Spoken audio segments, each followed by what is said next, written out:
first NFL game of the season is in the books, and the GOAT does it again. In his 22nd year in the NFL, Tom Brady and the Tampa Bay Buccaneers claim their throne as the defending Super Bowl champions and defeat the Dallas Cowboys. Opening night season opener, the 2021 season has already gotten off to a very good start.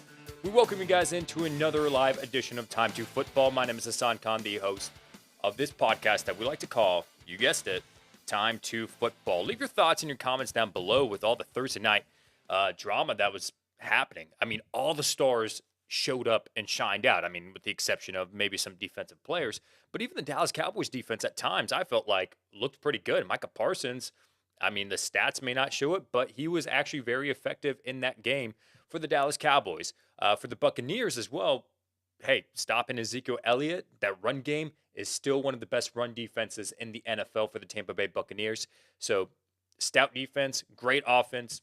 Could they repeat as Super Bowl champs? For the Cowboys, Dak Prescott looked like he did not lose a step at all. And they passed it, 58, 59, 60 times, and only ran it like maybe 15 to 20 times. So, hey, maybe that's the part of the new game plan. Maybe it was just the game plan for the Cowboys this past week because they knew that they had to come up and stay with the Tampa Bay Buccaneers and stay on pace.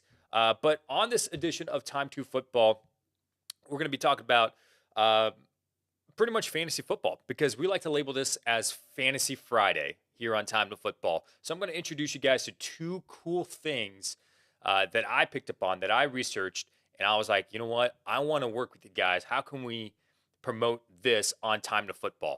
So one of them is called PredictionStrike. So have you ever thought about investing in players, like buying shares? So we already know about the Tom Brady commercial that you saw at least 12 times yesterday when you were watching that game, him investing in FTX, Bitcoin, crypto, whatever, all the rage right now. But have you ever thought about, man, if I had shares with this player, I would be a millionaire by now? Well, hey, maybe with PredictionStrike, you could become a millionaire. But that's kind of wishful thinking. Not that much money at least. But you can make a lot of decent money if you were to buy shares in a player. So there's a sleeper player that nobody really is thinking about. For us, and maybe it's like Mike Williams, Gerald Everett, Jalen Hurts, players that we've been talking about on this channel. And you want to buy shares in these guys, like 25, 30, 40 shares even. And then your money just keeps on going up and growing based off of how they perform in fantasy football. Their stock goes up, and based off of how many people buy their shares. So that's PredictionStrike. We're going to get into them and talk a little bit about them. But then also PrizePicks. I don't know if you guys have ever heard of them. They're already based out of Atlanta, Georgia, our hometown where we filmed this show. And it's pretty much just choose over under on fantasy football projections. Hey, do you think that Matt Ryan is going to get over 19.5 fantasy points or under 19.5? And you just win money that way. So if you live in one of the 38 eligible states that allow sports betting, congratulations. This show is definitely for you, and you'll have so much fun. If not, I'm sorry, but I will still give you some insights regarding fantasy football. So continue to ask your fantasy football questions in the chats, and we will get to you guys. Talking about the chats, just to let you guys know that this show is very interactive. Miguel, daily check-in. How you doing, man? Greets. Glad you guys are joining in from Puerto Rico.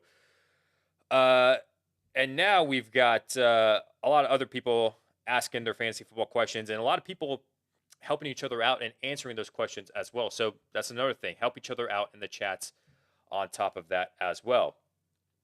Before we get into the topics, the main topics for the show, we're going to be talking about NFL news and notes that's been going around the league as of today in the last 24 hours.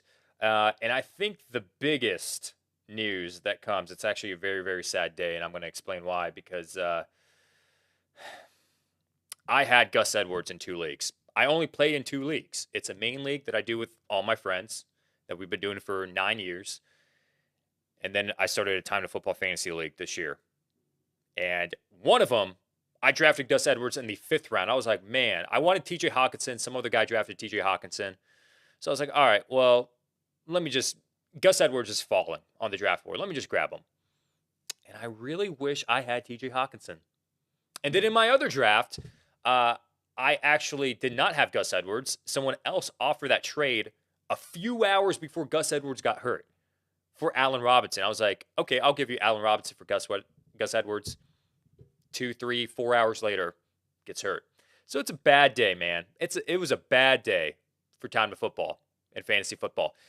But, he has been suffering through a torn ACL and outside of fantasy, we got to look at real life as well. And hopefully he can get back and recover. And that is the case for the Baltimore Ravens. And then on the very next play, or maybe it was the play after that, or play before that, Marcus Peters as well, a very talented defensive back, suffered a torn ACL as well. So that is 2 star players that they're already out of the Baltimore Ravens. They've already lost J.K. Dobbins as well. Justice Hill tore his Achilles, even though, he wasn't really that much of an impact player. But at that point, it's like, okay, Tyson Williams, you sign Le'Veon Bell, you sign Devontae Freeman, you sign Latavius Murray, all these veteran people that are kind of aging. It's probably going to be a timeshare in Baltimore, I would expect. I don't expect Tyson Williams to be that 3-down back per se. So let's just see what happens with those players in Baltimore. But yeah, Gus Edwards and Marcus Peters, this was a huge loss for the Baltimore Ravens. 2 very talented players now gone. What else do we have here? Another big news saying in the AFC North, TJ Watt signed a 4-year, $112 million deal. So this is the story that we've been covering for the last couple of days. TJ Watt hasn't been practicing. His status for the game against the Buffalo Bills was in jeopardy. Decides to come back knowing that, okay, I need to practice in order to play. And they finally worked out a deal, making him one of the highest paid defensive players in the NFL. $112 million deal for TJ Watt. Speaking of some injury news, let's first start off with recapping the Thursday night game for you guys. Michael Gallup, he looked fantastic early on, early on in that game. Excuse me, and he kind of had a slow last half of the game because he had to leave the game because of an ankle injury. But it's promising to know that Michael Gallup is one of the more targeted players for Dak Prescott and the Dallas Cowboys offense, and he hasn't been forgotten about behind Amari Cooper and CeeDee Lamb. But after recording 4 receptions in that game, he unfortunately left with an ankle injury, and he will be evaluated here today. So stay tuned for you guys that have Michael Gallup and fantasy football. Sean Murphy-Bunting for the Tampa Bay Buccaneers on their in their secondary is out indefinitely with a dislocated shoulder. Left that game after giving up that touchdown to CeeDee Lamb. I don't know if he gave it up per se, but he was involved in that play, tried to make the tackle and kind of hyperextended his elbow, and it ended up being dislocated in the process. So he's going to be out indefinitely. That is a huge blow for the Tampa Bay Buccaneers secondary. We already talked about Latavius Murray and Devontae Freeman signing with the Baltimore Ravens. Latavius Murray and Freeman both on a 1-year deal. Austin Eckler, this is concerning, did not practice for a consecutive day, was held out of practice on Thursday. So I'm telling you, if Justin Jackson is available on the waiver wire, please pick him up. Pick him up, and you'll be fine. Nelson Aguilar, he has been downgraded as well. So he practiced in a limited capacity on Wednesday, and then on Thursday, he has been downgraded to out. He did not practice, so this could be concerning for Nelson Aguilar. Quentin Nelson returns to practice as well. We've been talking about him and the Colts, and we said that, hey, if Quentin Nelson does not get any sort of practice time in on Thursday, then forget about it. You could rule him out for the Colts against the Seahawks this Sunday. But he comes back in a limited capacity, still not guaranteed to play in this game, but we'll keep you guys updated with all of that and let you guys know what happens this weekend. So that's kind of wraps up our NFL news and notes, the biggest storylines this week.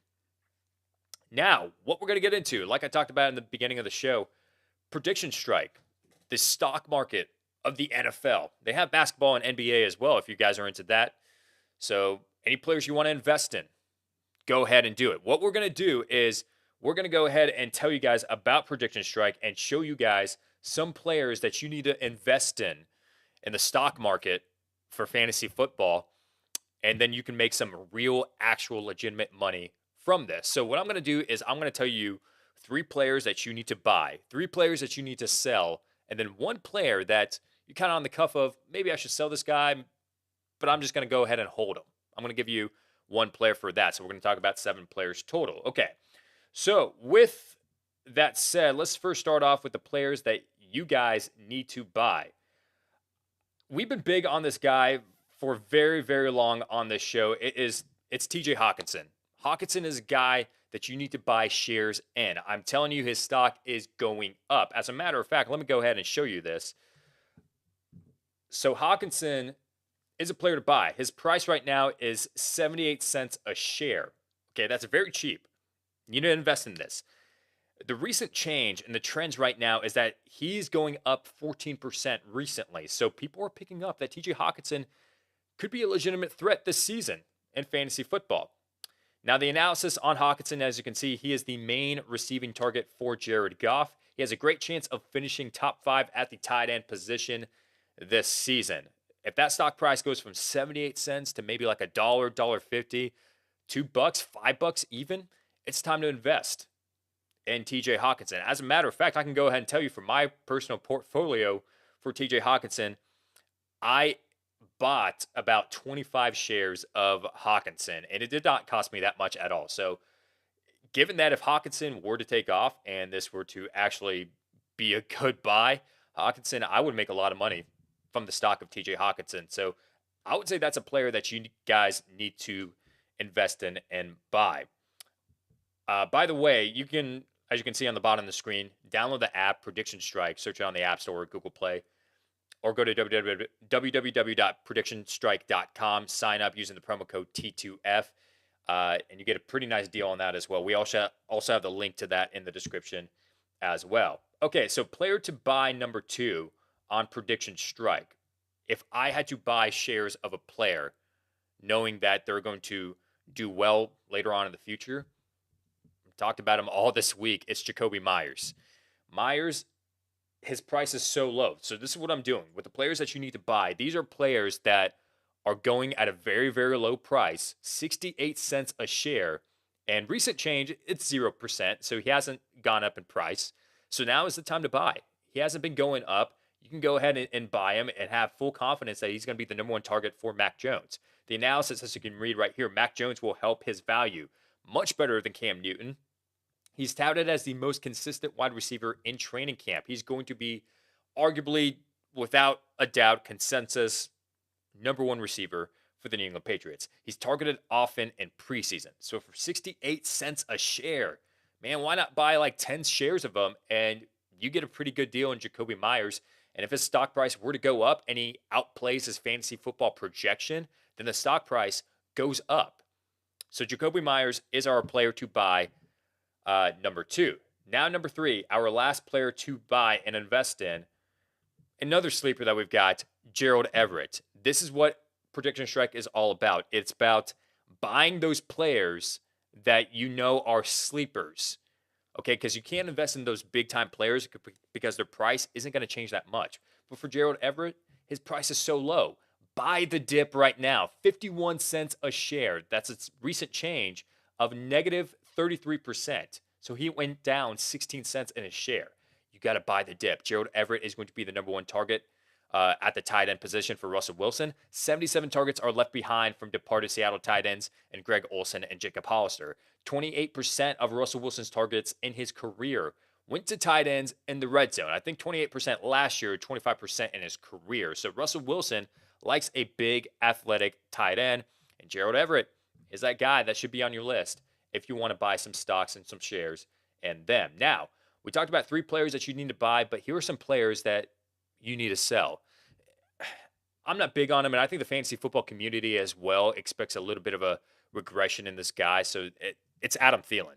Adam Thielen is not going to be the number 1 guy in Minnesota. That's Justin Jefferson. We don't think Justin Jefferson is going to suffer at all, but Thielen, he's going to have a natural regression in his touchdowns. He had 14 touchdowns last year. We don't expect him to have 14 touchdowns. Kirk Cousins threw 35 touchdowns. We don't expect him to throw 35 touchdowns again this year. So Adam Thielen is naturally going to fall in price, and he's going at $3.78 a share. He went up 20%. He's getting way more expensive. So if you have Adam Thielen stock and some shares in him, I would sell him.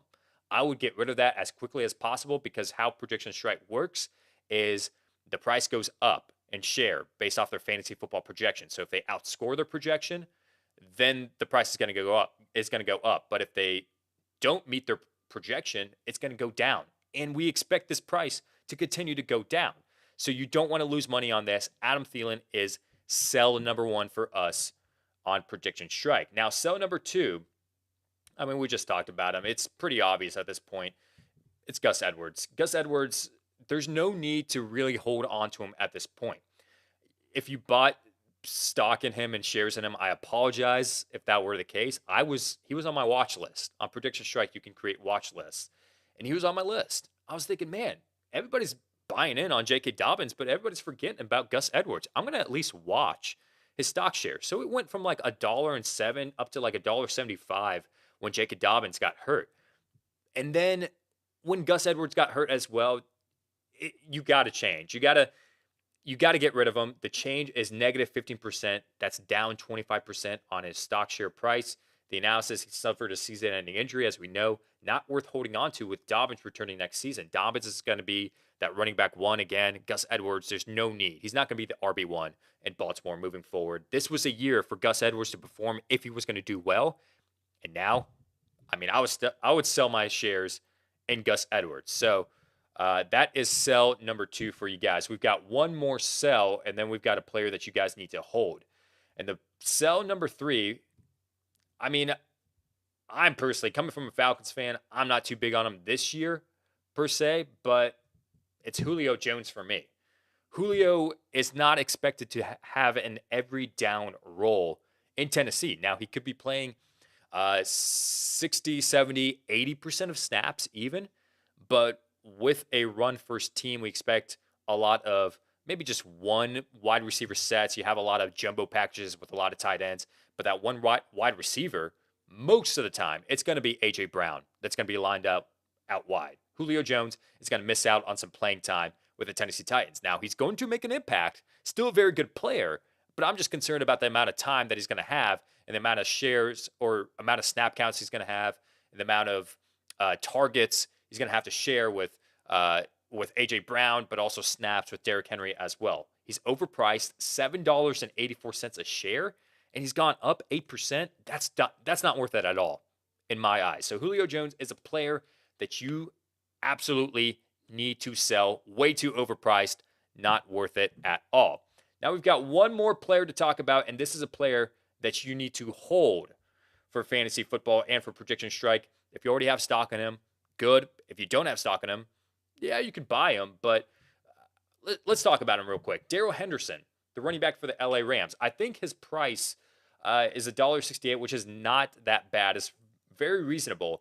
And I think a lot of people are maybe rushing to sell him because Sony Michel was traded to the LA Rams. Don't worry about Sony Michel. I'm going to go ahead and say that right now. I know that during fantasy football drafts, Sony Michel was being up there as a 6th round, 7th round pick, just 1 or 2 rounds after Darrell Henderson. It's not going to be an RB by committee. It's going to be Darrell Henderson. Sean McVay has come out and already said that Darrell Henderson is going to have a very big role in this offense. Do not worry about Sony Michel. He's not going to make that much of an impact on Darrell Henderson and his value. So those are our players to buy, to sell, and to hold on Prediction Strike. Again, the stock market of fantasy football, it's amazing. I love it. I've had so much fun just playing it. So click the link in the description, and you guys can go ahead and invest in your favorite players.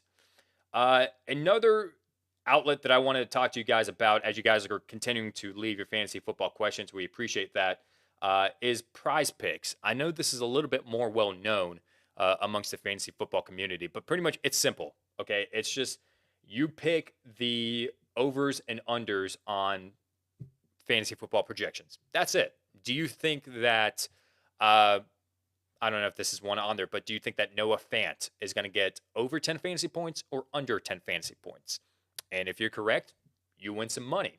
So what we're going to do right here is we're going to give you 3 players where we are projecting the under, 3 players that we are projecting the over. And we're going to tell you how confident I am in my projections. So you guys can follow along right here. Let's go ahead and pull up Player number one, I'm going to go from order from least confident to most confident. And starting with the unders right now, I think the most confident or the least confident that I have in picking the under, but I'm still advising you to pick him, would be Alvin Kamara. Kamara is projected to score 23 fantasy points on prize picks. Now, do you think that he's going to score 23 fantasy points against the Green Bay Packers? It could happen. And any other year, I would say, yeah, maybe. But with this new New Orleans Saints look on offense with Jameis Winston and no Michael Thomas and Marquez Callaway being the number one receiver, you could get a lot of touch or dump offs and touchdowns with Alvin Kamara, and he could be having a pivotal role. But I'm not confident in putting a lot of money towards Alvin Kamara and that he's going to get over 23 fantasy points. So I have him as the under. My confidence level, I would say 70. I am 70% confident that Kamara will not get 23 fantasy points this week against the Green Bay Packers. But hey, if you guys think otherwise, please leave your comments down below and let us know your thoughts. Under a player that you need to pick the under on prize picks as well, number two. I'm a little bit more confident in this player, but I'm going to go ahead and say that Teddy Bridgewater is, I'm not confident in him getting 18 fantasy points against the New York Giants. People are sleeping on the Giants defense. We know that Bradbury is there as one of the best lockdown corners in the NFL. Bridgewater is more of the consistent, careful kind of quarterback, and his fantasy points slowly just add up over the time and the span of the game. It's not really he has a downfield throw that gets him a lot of fantasy points. So getting 18 fantasy points, I don't see it. I really don't with Teddy Bridgewater. So I have him as the under, and I'm 80% confident that Teddy Bridgewater will get less than 18 fantasy points. Let's go ahead and go with one more player that I am going with the under on prize picks. Might be projected a little bit too high, but I'm going to go ahead and say that he's going to get less than 15 fantasy points, and that is Kenny Golladay. Kenny Golladay is, in the fantasy football community, has been labeled as a bust this season. I'm not ready to put that label on him when he hasn't even played a single game. He's going to be the number one wide receiver in New York. However, is he going to score 15 fantasy points this week against the Denver Broncos? Number one, we don't even know if he's going to play. He's been dealing with an injury. He's been out of practice. He's been limited in practice. So we don't even know if he's going to have a sizable role if he does play. If you tuned into last week's show or yesterday's show, we talked about Kadarius Toney. Joe Judge coming out and saying that Toney is going to have a sizable role. So he's already expecting Kenny Golladay not to have that many snaps. So while his projection is high on prize picks, I would go on there and I would bet against him, bet on the under. And I am 80% confident. I would even say 85% confident that Kenny Golladay will not get 15 fantasy points. But that is our unders. Now let's talk about the overs that we have as far as fantasy football and prize picks go. And I think the first player that we want to talk about is Jonnu Smith. Jonnu Smith right now on prize picks, 7.5 fantasy points. This is all PPR, by the way. And we think that he's going to get over 7.5 fantasy points.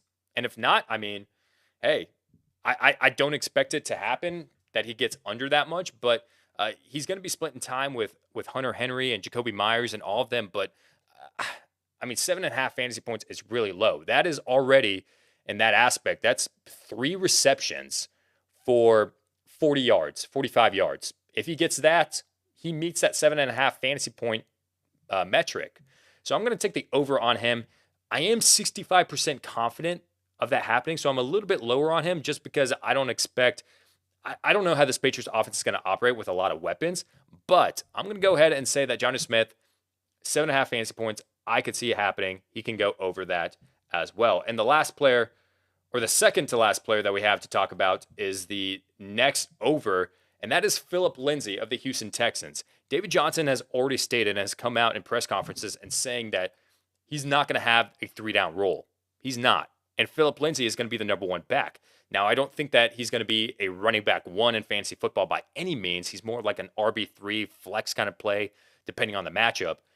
But Lindsay, in a timeshare with Mark Ingram and David Johnson, is going to be the lead back. 8.5 fantasy points on PrizePicks. I do think that he is going to get over that, and I'm 75% confident that Philip Lindsay were to beat out that projection.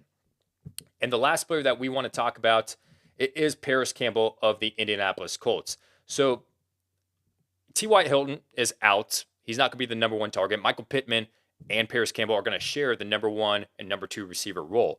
Because of that, against the Seattle secondary, maybe Carson Wentz does go back to his MVP form. I don't know. But for Paris Campbell to be projected 9 fantasy points in what could be a potential wide receiver 1 role, I'm going to go ahead and say I'm going to take the over on that. I think he goes over 9 fantasy points.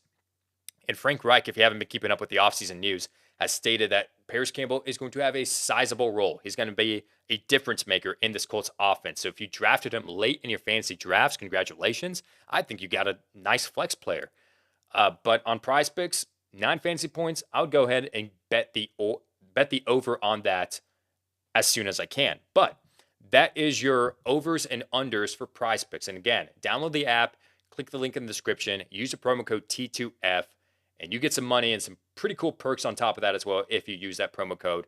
And I would go ahead and bet the overs and unders on those players as soon as I can. All right, fantasy football questions, the favorite part of your guys' or favorite segment of the show for you guys. We're going to go ahead and take a question right here. And this one is from Salva. I need help, please. Gordon or Hines at the running back position. I'm not too big on Melvin Gordon. I'm really not. I think Vic Fangio came out and said, Javonte Williams, there's no reason to believe that he will not have a good role in this game against the New York Giants. Like, when we need to depend on him, we can depend on him. So I think that does not bode well for Melvin Gordon. But when you're comparing him to Nyheim Hines, I'm going to go ahead and say that Melvin Gordon is the safest route against the New York Giants. I don't expect too much out of him, so I think he's more of a flex player this week. But between Hines and Gordon, I'm going to go with Melvin Gordon. Big Dog Pound, he's been commenting the last couple of days. Should I drop Boyd for Latavius Murray? Absolutely not. That is a little cluster F that they got in Baltimore right now with Devontae Freeman, Le'Veon Bell, Latavius Murray, Tyson Williams. Whenever a team is struggling or just reaching for veteran players that are, okay, maybe they were good in like 2017, you know that it's looking bad. So it's going to be a timeshare. It's going to be whoever has a hot hand, and it could take a few weeks before we determine who's actually going to be the number one running back in Baltimore. So I would not drop Tyler Boyd at all, especially in PPR leagues. Tyler Boyd is a PPR machine, so do not drop Tyler Boyd for Latavius Murray. Al Fraser, D. Johnson or Jamal Williams you're going to have to clarify. David Johnson or Jamal Williams, or David Johnson and Javonte Williams, Deontay Johnson or Jamal Williams? Once you clarify, we'll go ahead and go back and answer that question. Sandra Gonzalez comments, says, amazing game, but Elliott did me wrong. LOL. Play Robinson or Ayuk. Yeah, and this is part of the reason why I had Ezekiel Elliott as a second round player. I actually got a lot of crap on TikTok because I uploaded a video that said that Antonio Gibson would be a top 5 running back, and I was like, yeah, he's going to get more fantasy football production than Saquon Barkley and Ezekiel Elliott this year. And people are like, man, what are you smoking? Ezekiel Elliott is a top 6 pick. Now we see why. It's because the Cowboys offense relies more on the pass. And you could say, well, Zeke is going to be involved in the passing game. Yeah, like he was last night, yes. But also on top of that, Tony Pollard is going to have a sizable role as well. Mike McCarthy, he likes Tony Pollard. He worked in well with Ezekiel Elliott, even though Ezekiel Elliott, he didn't miss too many games. He only missed 1 game last year. And Tony Pollard still had a very decent season. So Mike McCarthy is not going to stray away from that. He has 2 very good running backs. And we saw one formation where Ezekiel Elliott was the fullback and Tony Pollard was the tailback. So you could be seeing a lot of 2 running back sets involved in the Dallas Cowboys offense this year. So to answer your question, Robinson or Ayuk PPR, even though Robinson is really going to be relying on or shadowed by Jalen Ramsey, I'm going to go with Robinson just because the target share is just much greater than Ayuk, who has Deebo Samuel and George Kittle now healthy in that offense as well. I don't really trust it per se. So I'm going to go ahead and say that Robinson and Ayuk, or Robinson over Ayuk. Al Fraser. Okay. Jamal Williams. But is it David Johnson or Deontay Johnson? Okay, so if it's David Johnson or Jamal Williams, I would start Jamal Williams. If it's Deontay Johnson or Jamal Williams, I would start Deontay against the Buffalo Bills. Let's go ahead and take a couple more while we still got you guys. Reflect with a 1 instead of an L. Scuderi. Tyson versus Murray in Baltimore. Yeah, it's going to be, seems like a 1-2 punch in that case, but I mean, I'm leaning towards Tyson Williams. Like I said, I don't think he's going to get more than 60% of the snaps at the running back position. I really don't. And I'd be surprised even if he gets 60%. But, John Harbaugh says that Tyson Williams is a good player and he's ready to go. Keep on asking your questions. We've got Christopher O'Day, Mike Davis or Russell Gage. Who do I start? I have Mike Davis as a must sit. Is this PPR? Because if it's PPR, I would start Russell Gage, honestly. I really would. Mike Davis, I just think he's going to be in a timeshare. I think he's going to be a running back by committee approach with the Atlanta Falcons, and that Philadelphia Eagles run defense might be better than we may feel like, at least this year with the offseason additions that they made. So if I had to lean towards one, I would honestly say Russell Gage in PPR. Now, if it's half PPR or standard, got to go with Mike Davis just because of the volume. Even though he won't get that much, but, it's still better than Russell Gage. Alexandre Dismaris. Do I start Jalen Hurts or Josh Allen? You got to go with Josh Allen. Even though I expect Jalen Hurts to be finishing top 5 maybe this week at least against the Atlanta Falcons, if the Atlanta Falcons defense is just as bad as it was last year. Josh Allen, much more reliable. The limited time that he came in preseason, he looked amazing. So the fact that he's going to regress this year, I don't believe it. Let's go ahead and take one more if we can. Richard Waitcheese. Sorry if I'm butchering this. Should I pick up Jackson for Sony Michel, Justin Jackson, or Deshaun Jackson? Because if it's Justin Jackson, I'm just kidding. Deshaun Jackson, nobody's talking about him. Yes, Justin Jackson for Sony Michel, abso-freaking-lutely. Unless you're a Darrell Henderson owner and you need Sony Michel as a handcuff, Sony Michel, I'm trying to relay this to you guys. He's not going to have that much of an impact with the LA Rams. He's going to have a bigger impact than he did with the New England Patriots, but it's the Darrell Henderson show. Sony Michel is going to work in there maybe a third of the time, maybe even 40% of the snaps could even go to Sony Michel at most.